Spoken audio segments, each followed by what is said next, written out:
मतलब जो कनेक्ट चला गया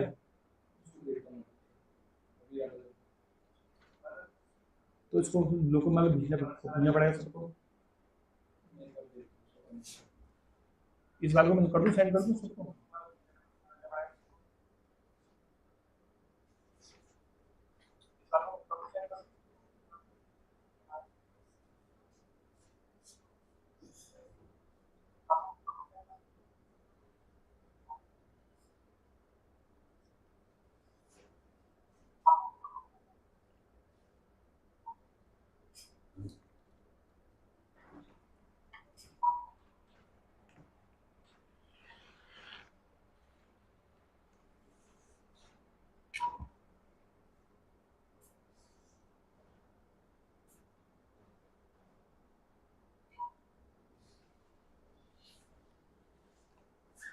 बोलो।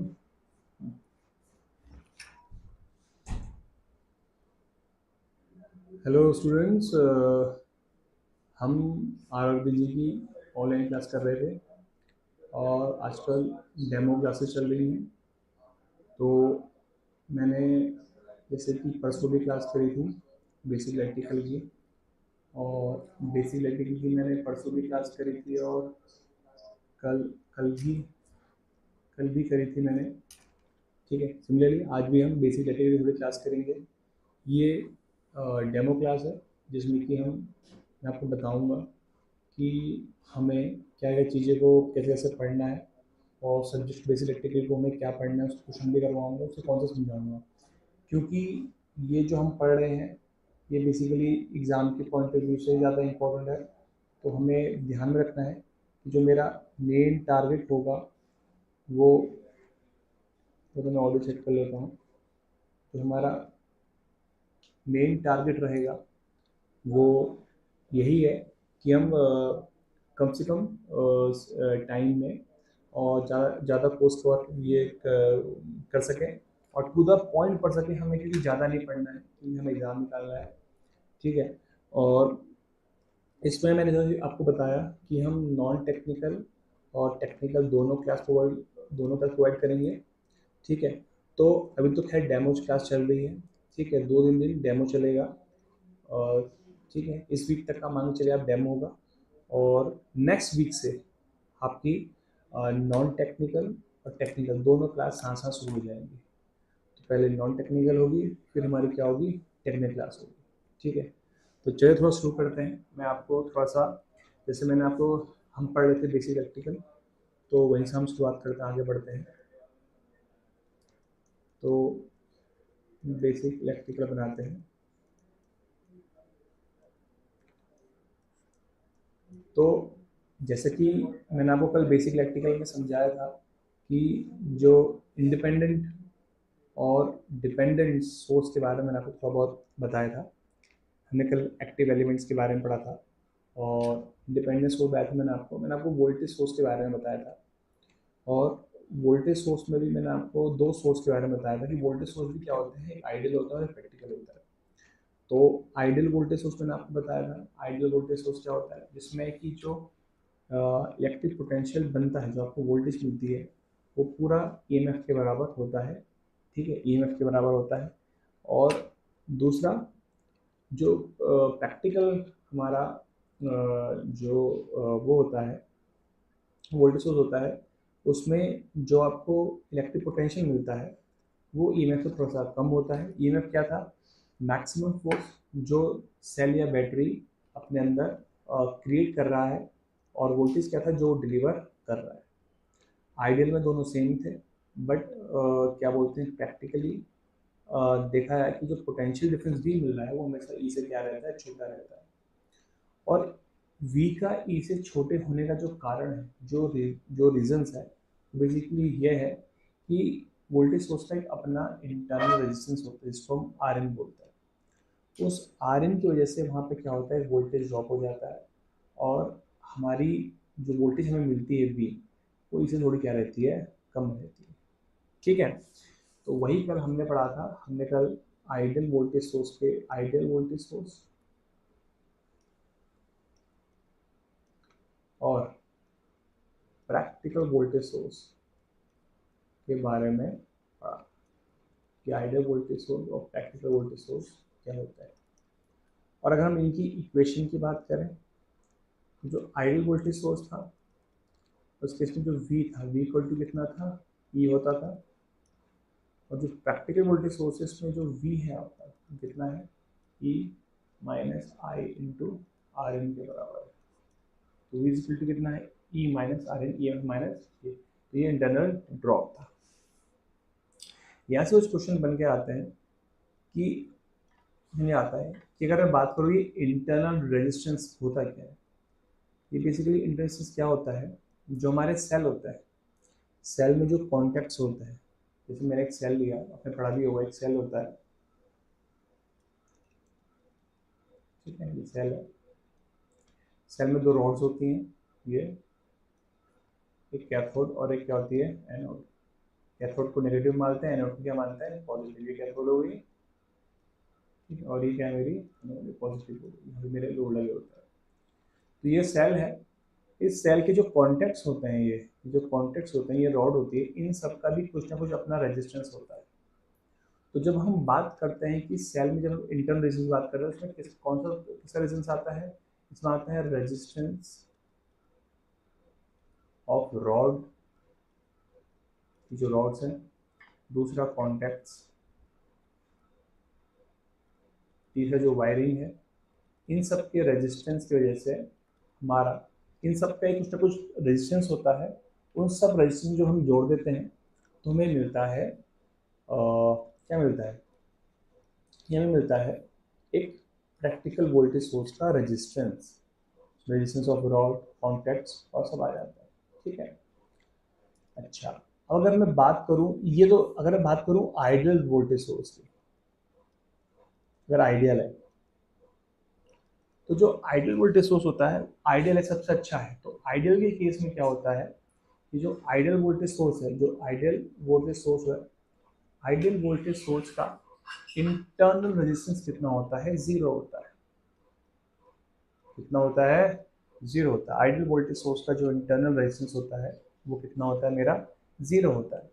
क्यों होता है जीरो, क्योंकि आइडियल वोल्टेज सोर्स के केस में हम रेजिस्टेंस, रॉड के रेजिस्टेंस को जीरो मान लेते हैं, कॉन्टैक्ट के रेजिस्टेंस को जीरो मानते हैं, और वायर के रेजिस्टेंस क्या मान लेते हैं, जीरो मान। तो हम हर चीज़ को आइडियल मानते हैं, इसलिए आइडियल वोल्टेज सोर्स का इंटरनल कितना होता है, जीरो होता है। प्रैक्टिकल का जीरो नहीं होता, बहुत छोटा होता है। अगर आपसे पूछा कि प्रैक्टिकल का इंटरनल, प्रैक्टिकल वोल्टेज सोर्स का जो इंटरनल रेजिस्टेंस है वो कितना होता है, वो हमारा जीरो नहीं होता है, बट क्या होता है, वेरी स्मॉल, बहुत छोटा होता है, ठीक है। तो ये क्वेश्चन एग्जाम में आता है। अच्छा, चौथा देखते हैं। अगर एक क्वेश्चन ये आता है कि अगर प्रैक्टिकल वोल्टेज सोर्स है मेरे पास, क्या है practical voltage source, practical voltage source में अगर नो लोड है, नो लोड है, कोई लोड नहीं लगा है, ठीक है, तो उस केस में जो पोटेंशियल होगा मेरा V, वो कितना होगा, E के बराबर, E से छोटा, या कुछ भी रिलेशन होगा। तो प्रैक्टिकल वोल्टेज अगर हम इक्वेशन देखें, V इक्वल्स टू कितना होता है, E minus I into R N. जब नो लोड की कंडीशन होती है उस केस में हमारी करंट कितनी हो जाती है, जीरो। करंट अगर जीरो हो जाएगी तो जो मेरा ये टर्म है कितना हो जाएगा, इक्वल टू जीरो। तो उस केस में V इक्वल टू कितना हो जाएगा, E। तो ये क्वेश्चन भी एग्जाम में बहुत बार आता है, ठीक है। अच्छा, पांचवा, पांचवा जो कॉन्सेप्ट आता है VI ग्राफ, क्या आता है, VI ग्राफ से क्वेश्चन आता है। VI ग्राफ क्या होता है, voltage current graph. VI graph का मतलब क्या होता है, वोल्टेज करंट ग्राफ। ये बहुत ही एक इम्पोर्टेंट ग्राफ है। इस ग्राफ से हमें पता चलता है अगर मैं करंट को बढ़ाऊं, करंट के बढ़ने से वोल्टेज में कैसा चेंज आ रहा है, ये होता है हमारा VI ग्राफ। तो VI ग्राफ किसी भी लोड का, किसी भी सोर्स का बहुत ज़्यादा अहमियत रखता है, इसलिए हम इसको पढ़ते हैं कि VI ग्राफ क्या होता है। तो अगर मैं बात करता हूँ आइडियल वोल्टेज सोर्स की, आइडियल वोल्टेज सोर्स का जो वी आई ग्राफ है वो कैसा है। तो अगर बनाते हैं, ये मेरा आइडियल वोल्टेज सोर्स है, ये आई हो गया, ये वी हो गया, या ये नीचे क्या है, वी है। तो आइडियल वोल्टेज सोर्स में क्या होता है, ई हमेशा वी हमेशा कांस्टेंट रहता है, भले लोड कुछ भी हो वो हमेशा क्या रहता है, कांस्टेंट रहता है और बराबर ई के होता है। तो आइडियल वोल्टेज सोर्स में जो वी आई ग्राफ होगा सीधी लाइन होगी ऐसे, और वी इक्वल टू हम क्या लिखेंगे, ई के बराबर। ठीक है, लेकिन अगर मैं बात करूंगा प्रैक्टिकल वोल्टेज सोर्स की, प्रैक्टिकल में क्या होता है, मान लो ये वोल्टेज है, ये करंट है। तो प्रैक्टिकल में क्या होता है, करंट के बढ़ने से वोल्टेज क्या हमारी घटती है। तो यहाँ जो ग्राफ है थोड़ा सा डिक्लाइन होना आता है। तो यहाँ पे क्या होता है, वोल्टेज के बढ़ने से, करंट के बढ़ने से वोल्टेज क्या होती है, डिक्रीज करती है, या डिक्रीज कर रही है। जब करंट जीरो होगा इस पॉइंट पे तो ई के बराबर होगी, लेकिन जो जो आपकी करंट बढ़ेगी वी हमारा क्या होगा, घटता रहेगा, घटता रहेगा, घटता रहेगा। तो ये दो जो ग्राफ मैंने आपको बताया ये बहुत ज़्यादा क्या है, इम्पोर्टेंट। ठीक है, चलो आगे बढ़ते हैं। अच्छा, अब हम पढ़ते हैं करंट सोर्स के बारे में।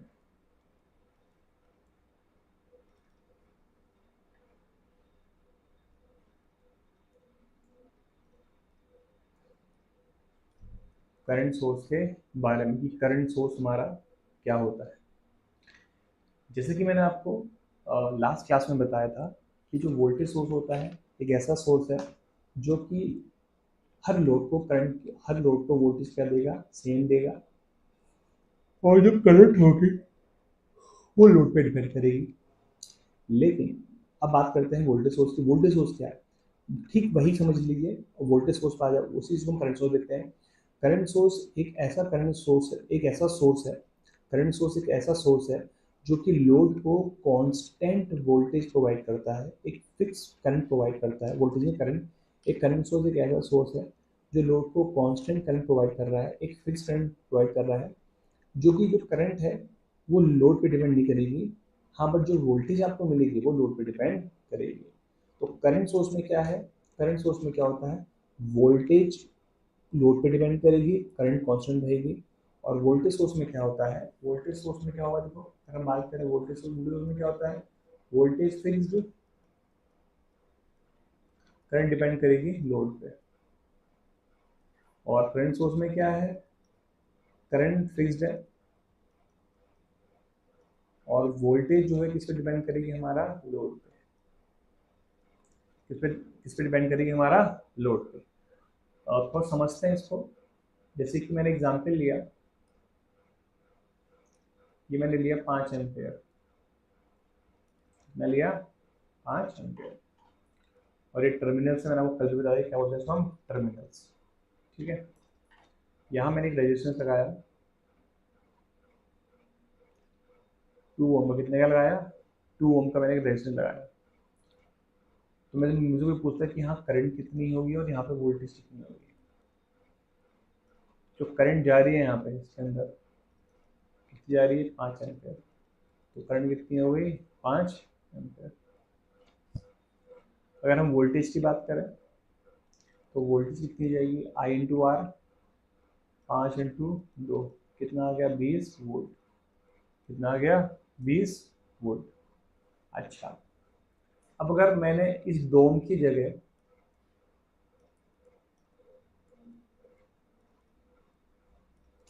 अगर मैंने 2 ओम की जगह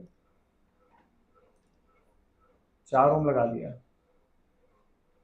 क्या लगा दिया, 4 ओम लगा दिया। अगर मैंने 2 ओम की जगह 4 ओम लगा दिया, पोटेंशियल वही है, तो अभी भी जो करंट होगी वही जाएगी 5 एम्पेयर, करंट में कोई चेंज आने वाला है नहीं, बट वोल्टेज क्या हो जाएगी, चेंज। 5 इंटू 4 कितनी जाएगी, 20 वोल्ट, 20 वोल्ट। तो यहाँ से बात देखने की, जब लोड कितना था, 2 ओम था, तो करंट 5 एम्पेयर, वोल्टेज 10 वोल्ट। लेकिन सेम करंट सोर्स है, जब लोड 4 ओम का हो गया है करंट वही 5 एम्पेयर है, तो वोल्टेज कितनी हो गई है। तो आपको जो मैंने बात बताई कि करंट सोर्स में क्या होता है, करंट सोर्स में क्या होता है कि वोल्टेज फिक्स वोल्टेज फिक्स होती है, सॉरी करंट फिक्स होती है, और वोल्टेज पे डिपेंड करते हैं हमारा लोड, और लोड के चेंज होने से हमारी वोल्टेज क्या हो जाती है, चेंज हो जाती है। ठीक है, आगे बढ़े। अच्छा, अब क्या होता है कि करंट, जैसे कि वोल्टेज सोर्स दो टाइप के थे, तो करंट सोर्स भी जो है हमारे दो टाइप के हैं। कितने टाइप के हैं, दो, आइडियल और प्रैक्टिकल। आइडियल और प्रैक्टिकल। अब बात करते हैं पहले आइडियल करंट सोर्स की।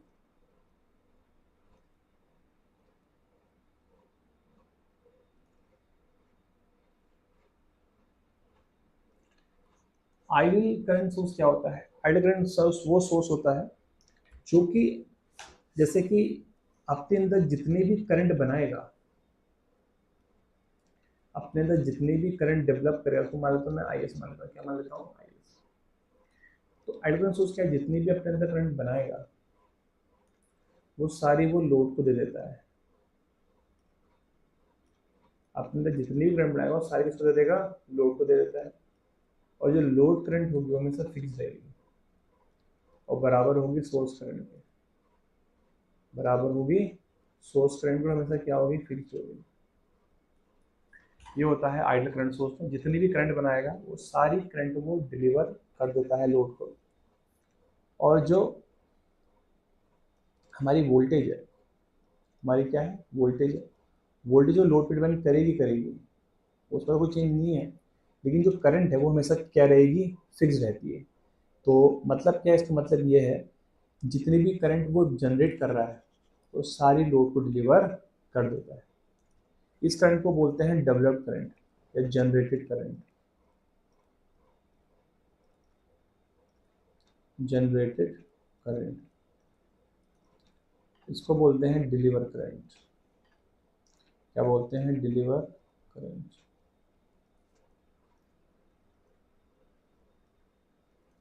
तो क्या होता है आइडियल करंट सोर्स में, जितनी भी करंट वो डेवलप करता है सारी वो डिलीवर कर देता है। तो ये चीज़ है आइडियल करंट सोर्स में। ठीक है, अब बात करते हैं प्रैक्टिकल करंट सोर्स क्या होता है।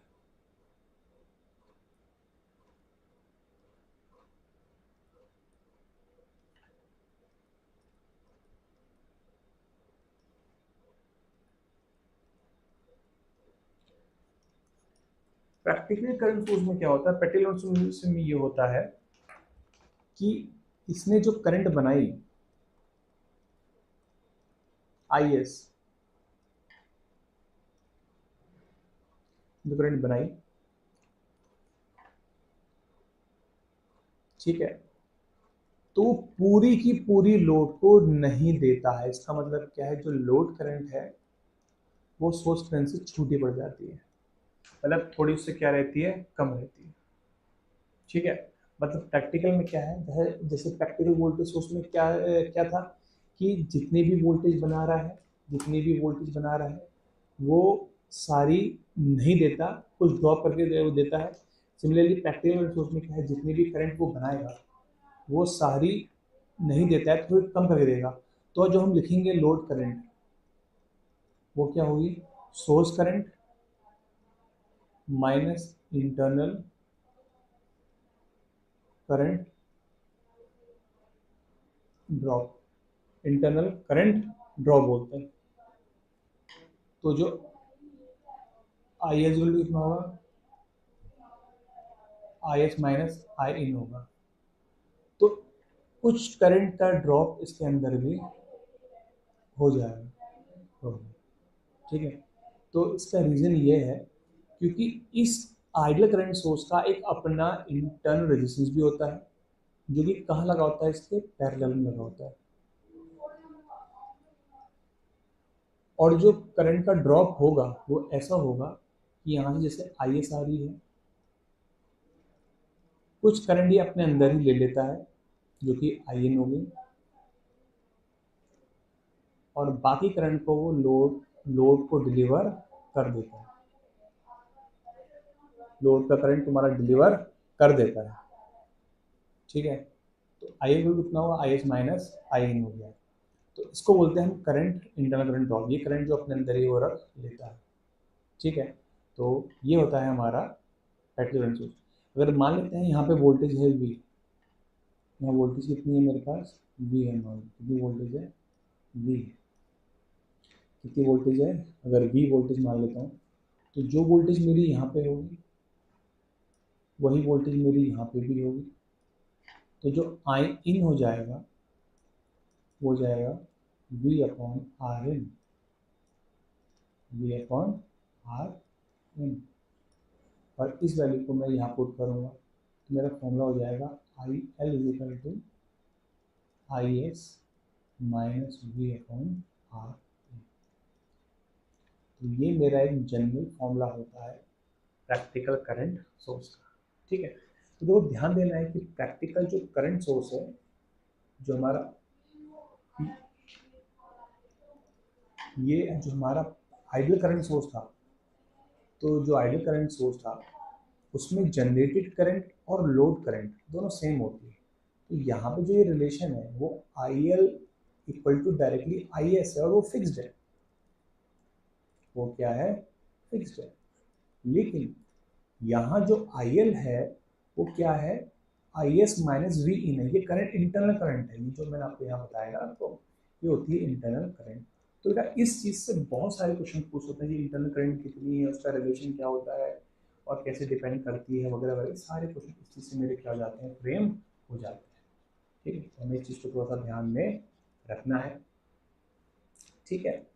अच्छा, अगेन अब अगर मैं बात करूँगा कुछ कॉन्सेप्ट्स की, ठीक है, जो मैं आपको बताया कि जैसा जिस तरह कि हमारा जो प्रैक्टिकल वोल्टेज सोर्स में इंटरनल रेजिस्टेंस था वो कैसा लगा था, वो उसके सीरीज में लगा था, और वो कैसा था, वही था उसके कॉन्टेक्ट्स का रेजिस्टेंस। सिमिलरली उसी के तरह जो करंट सोर्स में जो इंटरनल रेजिस्टेंस होता है वो उसी का होता है, जो वायरिंग लगी हुई है वहाँ पे, वायरिंग लगी है और सर्किट जो लगे हैं उसी का होता है। दूसरी चीज, प्रैक्टिकल जो हमारा जो प्रैक्टिकल वोल्टेज सोर्स था वहाँ इंटरनल रेजिस्टेंस जो आइडियल, पहले आइडियल था, आइडियल का जीरो था, मैंने आपको यहाँ समझाया, देखो आइडियल का जो इंटरनल कितना था, जीरो था, क्या था, जीरो था ही नहीं, बट प्रैक्टिकल का जीरो नहीं था। यहाँ पे क्या होता है, अगर हम आइडियल करंट सोर्स की बात करें, आइडियल करंट सोर्स का जो इंटरनल रेजिस्टेंस होता है वो कितना होता है, हमेशा इन्फिनिटी होता है। क्या होता है, इन्फिनिटी। इन्फिनिटी का मतलब होता है ओपन सर्किट, कितना होता है, ओपन सर्किट होता है, ठीक है। अगर हम बात करें प्रैक्टिकल की, प्रैक्टिकल क्या होता है, वो इन्फिनिटी नहीं होता है बट वेरी लार्ज होगा, वेरी लार्ज, मतलब किलो ओम में होगा, 1 किलो ओम 2 किलो ओम होगा, बहुत ज़्यादा होता है। इसलिए आइडियल करंट सोर्स का जो इंटरनल रेजिस्टेंस है इन्फिनिटी होता है, ओपन सर्किट होता है, और प्रैक्टिकल का इन्फिनिटी होता है। ये क्वेश्चन एग्जाम में बहुत बार आते हैं, इनको आपको ध्यान में रखना है। अच्छा, साथ ही साथ हमसे अगर वो क्वेश्चन पूछता है वी आई ग्राफ के, क्या पूछता है, वी आई ग्राफ कि आइडियल वोल्टेज सोर्स का और फिर आइडियल करंट सोर्स का और आइडियल प्रैक्टिकल करंट सोर्स का ग्राफ कैसे बनेगा, तो उसको बनाते हैं वी आई ग्राफ। क्या बनाते हैं, वी आई ग्राफ या वी एफ एक्सिस बनाते हैं इसकी कैरेक्टरिस्टिक।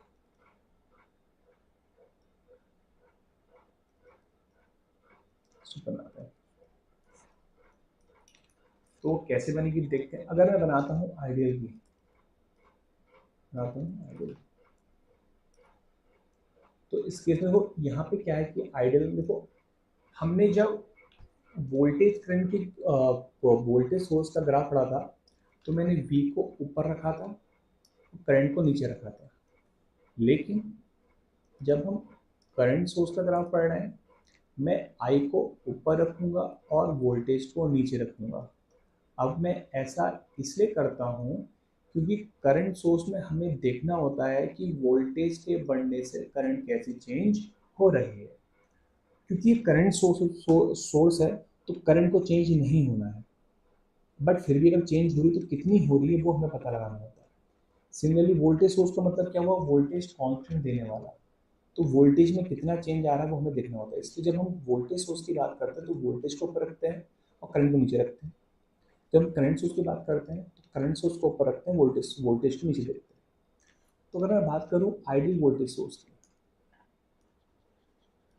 आइडियल वोल्टेज सोर्स में क्या होता है, जैसे जैसे हम वोल्टेज बढ़ाते हैं करंट में कोई चेंज नहीं आता, करंट क्या रहती है, कांस्टेंट रहती है। जो हमारी करंट होती है यहाँ पे वो बराबर किसके होती है, आई एस के, और ये हमेशा क्या रहती है, कांस्टेंट रहती है, फिक्स रहती है।